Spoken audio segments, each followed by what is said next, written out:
Welcome back to TLT Talks. We have a very, very exciting show for you today. Someone that I got to meet towards the end of last year through Compass at an event, and sometimes you meet someone and you just immediately accept, appreciate, realize their brilliance. And so I'm very fortunate to have her come on the show today. She's logging on right now.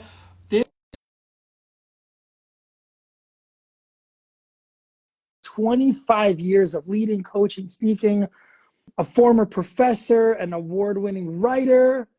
Let's just get her on. There she is, and featured as a top coach in multiple medias. Ladies and gentlemen, please help me welcome Melanie Klein. Mel, thank you for taking a few minutes to be with us. How are you? I'm doing great. I have been so excited, Eugene, to have this conversation with you. So thank you for having me and having your team support. And I'm ready to dive into some stuff. Yeah, it's going to be so much fun. It's going to be so much fun. Well, why don't you take a second? I just read off your very, very impressive resume as you were coming on. Thank you. Why don't you take a few minutes to just introduce yourself, tell our audience anything they may want to know about you? Yeah, so I think one of the most important things to share is I have been really on a mission and a quest for growth work for the last 34 years, since about 1992. I had a very big awakening in my early 20s that really set the course for the rest of my life. And I made a commitment in that moment that I wanted to be a link in that chain of empowerment and possibility. It's a line from my first TEDx. And my younger self feels really, really proud that that is actually what I've dedicated my life to for the last 30 plus years, whether it's been teaching or writing or speaking or coaching. And it's a very meaningful line of work for me. I love that. Well, from the first moment you and I met, it was kind of inevitable that we would get along and work together in Yes. some way. We met at a Compass retreat, and I was just a participant in the chat you were doing, and then you were asking questions, and I keep looking around the room like I know if I start answering, I'm just gonna take over the it's gonna take over the room. Like I Yeah. want to give people space. And then from the first sort of interaction we had, there was just a like, that I know.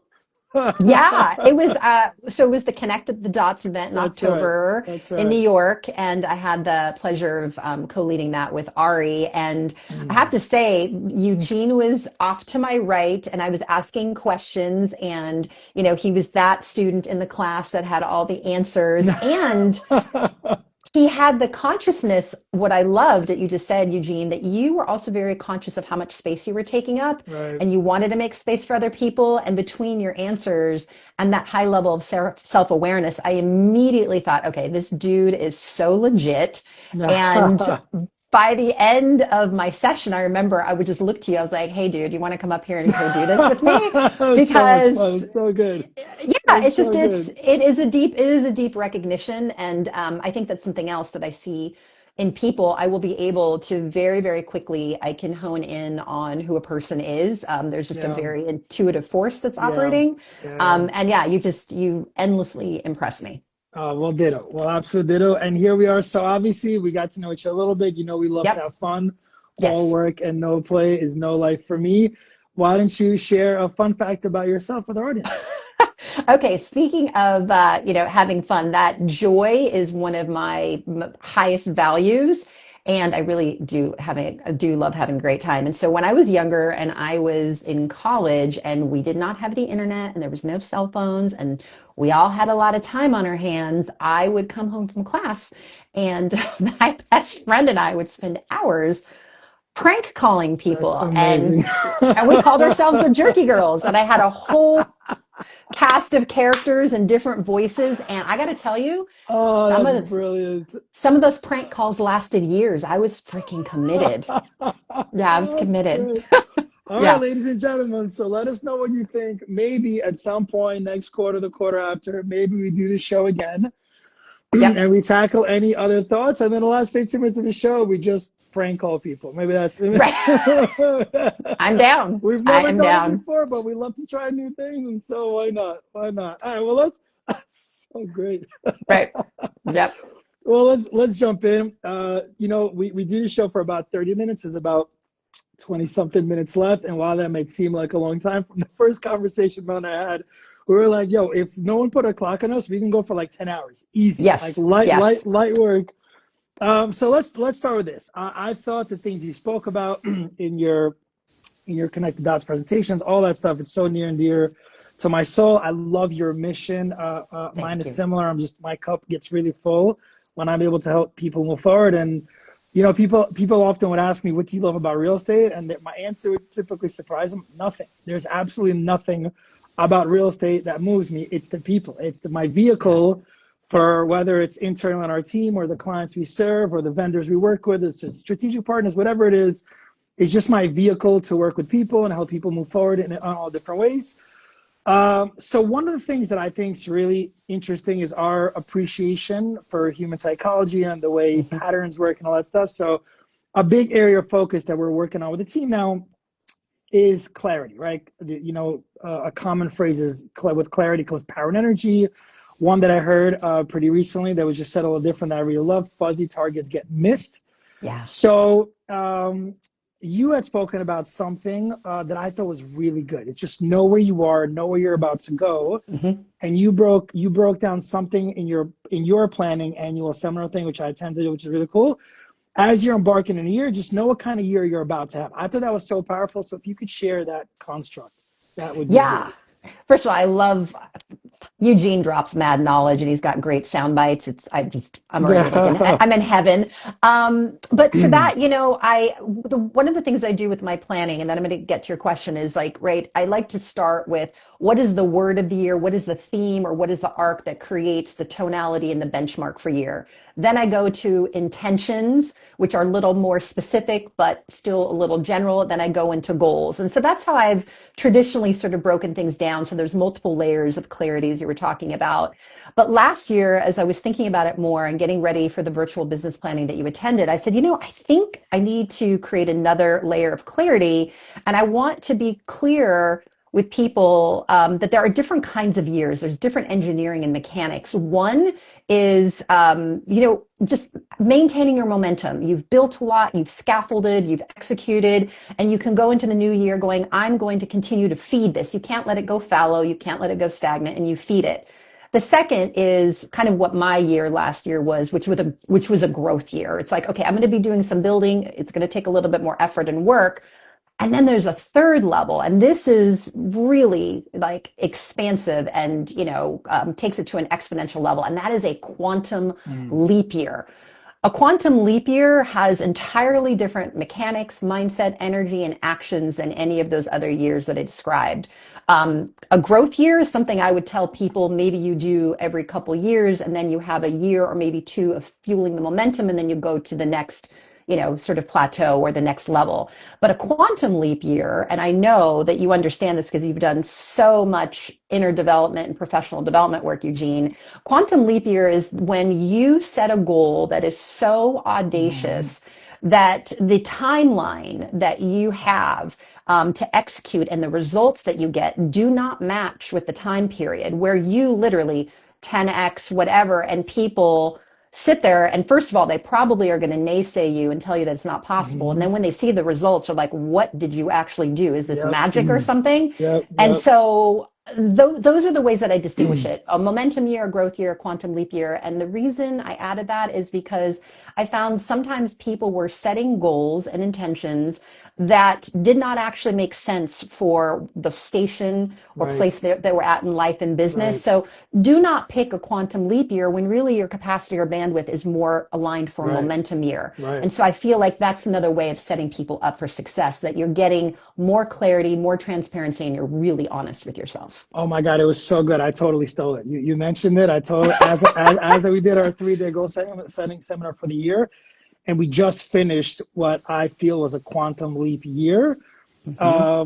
Like it was so clear, like, okay, what kind of year you're going to have, and so the language that we use, which I got directly from Tony Robbins for my decade plus with him, was you want one method of goal setting is to set goals that the current you has absolutely no ability to achieve. In order to achieve that goal, you have to evolve. You have to become, Yep. you have to grow, evolve, become someone else, become the type of person that can achieve those type of goals. And it's terrifying. And for some people, that's really exciting. For some people, totally shuts them down. So you got to Oh, know yeah. which persona you are. But we went to the team, and that framework really helped me, because I went to the team and I said, hey guys, look, we just had a quantum leap year. We did this and this and this and this, and we built this and this and this and that, and we opened these channels and yada. Now let's execute. Let's invest this year into just, I mean, there's always going to be some progress and some connive and everything. There's always going to be some improvements. But for the most part, our focus this year is execution. And when I said those words aloud as I was practicing for what I was going to deliver to the team, there was almost like this exhale, this relief, this total clarity of like, okay, let's go do it. Let's go crush it. The other thing I want to add to that, which is really interesting, is the financial, or let's say the resource component. If you want to really have a quantum leap growth year, chances are that's not where all the profit's going to be. If you think of any business, I mean, of course, there's exceptions to the rule. Yeah. But if you think of any company, when you're having a growth year, that's not when you're the most profitable, because you're trying new things, you're building new things, you're not necessarily super efficient and yada. So just, to the business owners, understand that too. If you're going to have a quantum leap year, you're investing, you're trying things, you're like, I'm not saying you're going to be broke, but that's not necessarily, it's when you figure it out and just, like Keith Cunningham says, profit is boring. It's just when you like do the same thing over and over, get real good at it. Yeah. That's when you become. So then let's talk resistance, right? Hold on, okay. If I may. Yeah, okay, let's do that. There's three things on that I think are really important. I had mentioned that a growth year is maybe every couple of years, then you maintain momentum. I really only suggest a quantum leap year, maybe every 5 or so years. What they require, you hit it on the head with saying there's, investments, there's time, you're trying new things. That is true. But what I have found is actually the biggest thing, which will naturally segue into the resistance question, is the kind of internal energetic lift that it requires. I can feel it in my gut. There's something, it's like it has to be so grounded, it has to be so powerful, it has to be so compelling. There's no way you can have a quantum leap year unless you are compelled. And let me tell you, my first quantum leap year is when I invested with my first coach. I invested $85,000 for 9 months. Nice. I was making $110,000 a year at the time. So I invested basically what I made the whole year. I don't even know how I made the payments. It's kind of a fucking blur. But what I can tell you is what that created for my capacity. Even if I had gotten no coaching, and I got a ton of coaching, but if I had just made that commitment, made that payment and paid it off, which I did, what it did for my internal rearrangement and my psyche, my soul, my energy was completely life altering. And I find a lot of people are not high resistance, are not willing. You have to invest. You have to invest your time, money, and energy on a level that you've never done before. Yeah. And it's so true. And on the other side of that, 5, 7, 10 years later, people are like, oh, well, yeah, but you da-da-da. Okay, I'll give you my playbook. I'll show you exactly what I did. With no guarantee of a result. What Cristiano Ronaldo says, I can give you the playbook of what is to be, but will you do it? Will you do it for 10 years straight? Yada, yada, yada. Like, will you do it? So I Probably not. Yeah. Well, most people, there's a reason why the most successful people are such a small percentage of the world. And success is not just monetary, right? Whatever definition of success, because it's not complicated, but it's not easy. Or rather, it's not complicated, but it's hard. It's probably better to say it. It's simple, but not easy, right? There you go. Thank you. Not all heroes wear capes. Thank you for saving what I was trying to say. Yeah. So let's talk resistance. That's such a good segue. Most people find some level of resistance, and they either get stuck or whatever. What do you find are successful behavior traits, or what are you seeing that can be helpful there?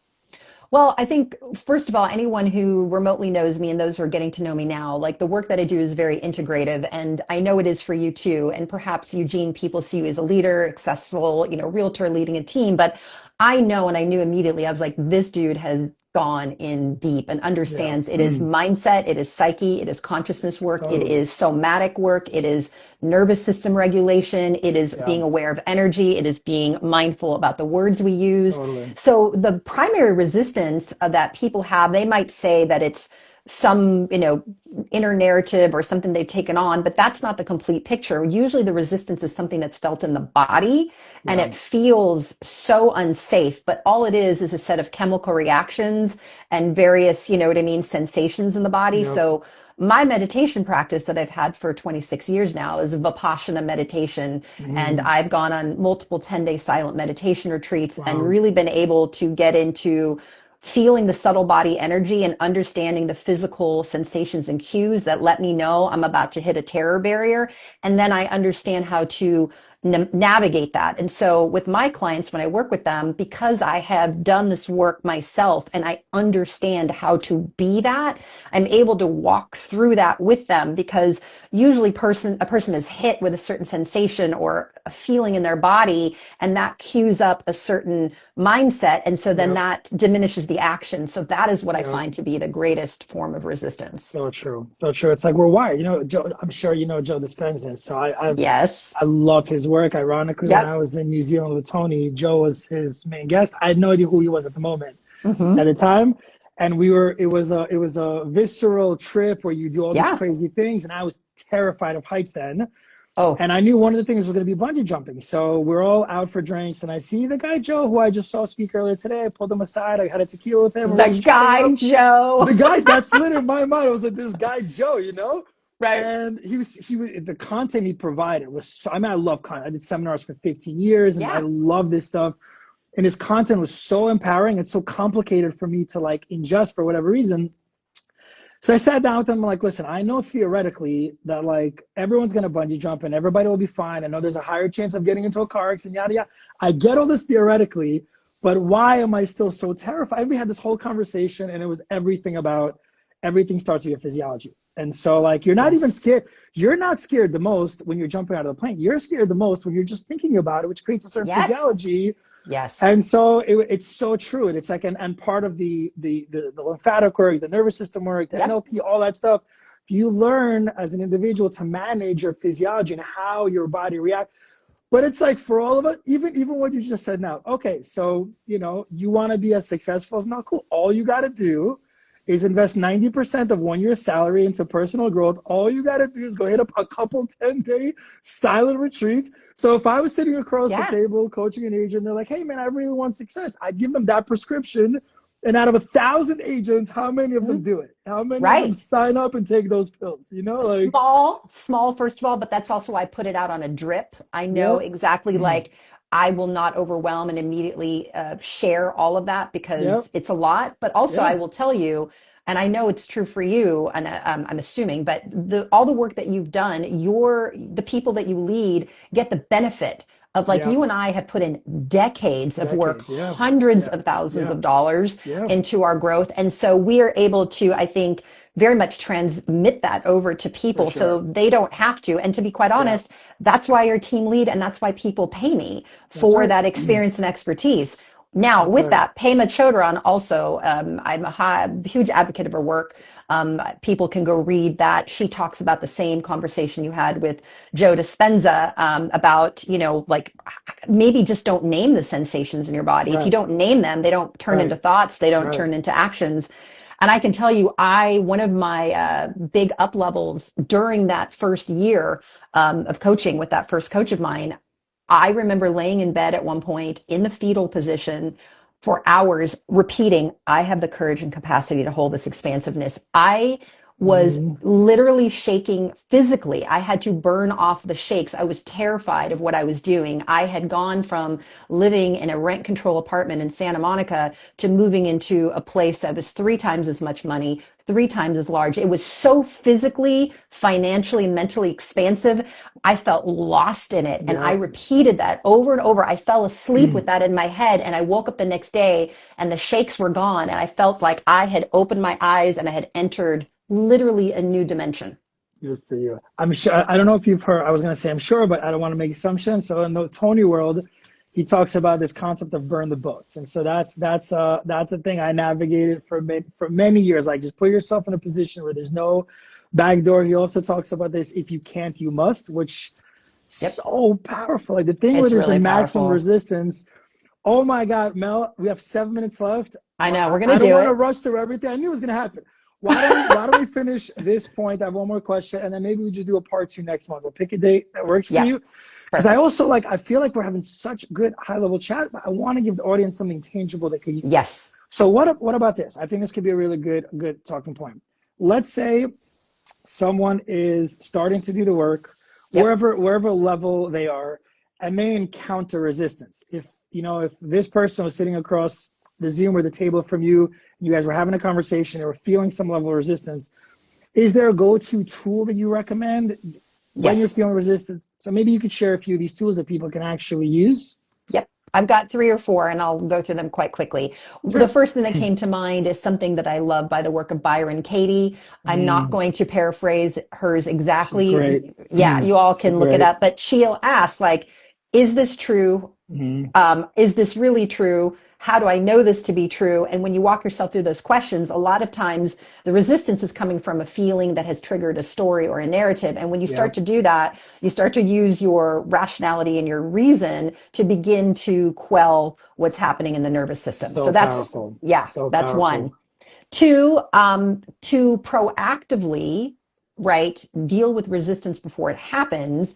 I like to tell people, right, which is why I ask quantum leap, growth or momentum. What do you want? Hmm. Because I can give you the engineering. I've done all of them, right? And I've coached many people through them. And if you're picking quantum leap, I'm going to tell you right now, there's no way that you are going to get through a quantum leap year without being deeply challenged, deeply unsettled, probably triggered in some way. So I want you to expect that that is coming. Know that this is actually part of the equation. So when you meet that, instead of relating to this is an indication to me to stop, you understand, oh, this is part of the engineering, and you Hmm. are more able and willing to actually navigate that and go out the other side. That's number two. Awesome.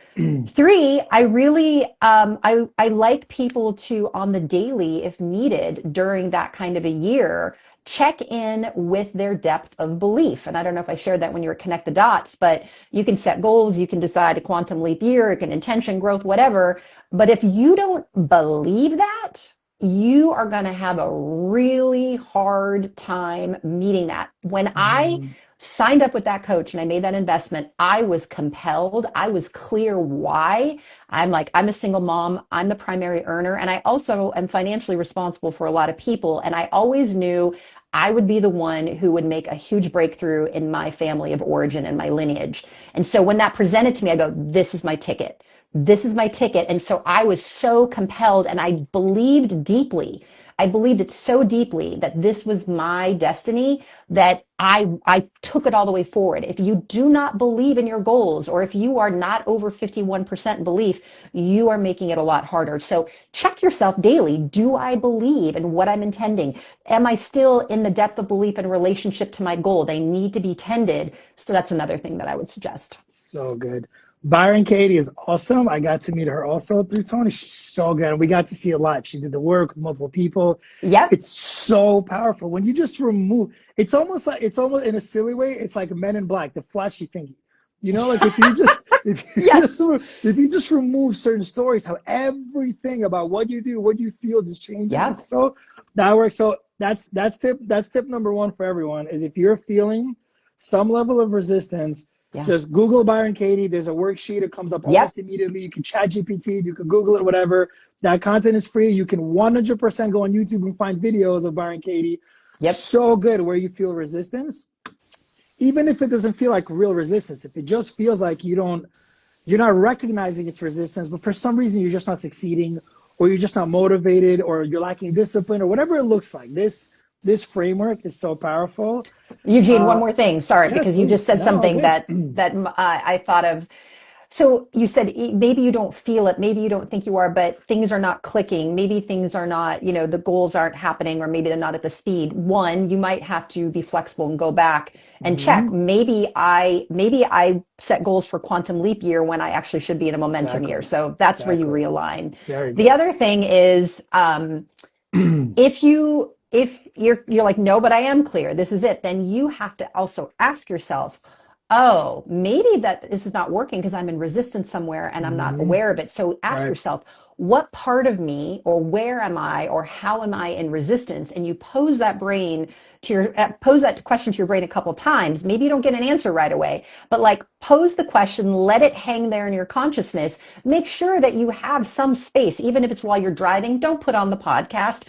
Don't put on the music. Just give yourself a little space and you'll be surprised. Your brain is wired to answer the question. It Yep. just may not be immediate, and you will get Yep. some intel about where the resistance is. For sure. So good. Especially if you ask the question, not as a rhetorical question, but you ask the question of yourself, kind of demanding an answer with Yes. Yeah. with assertiveness. Keith Cunningham was my business coach.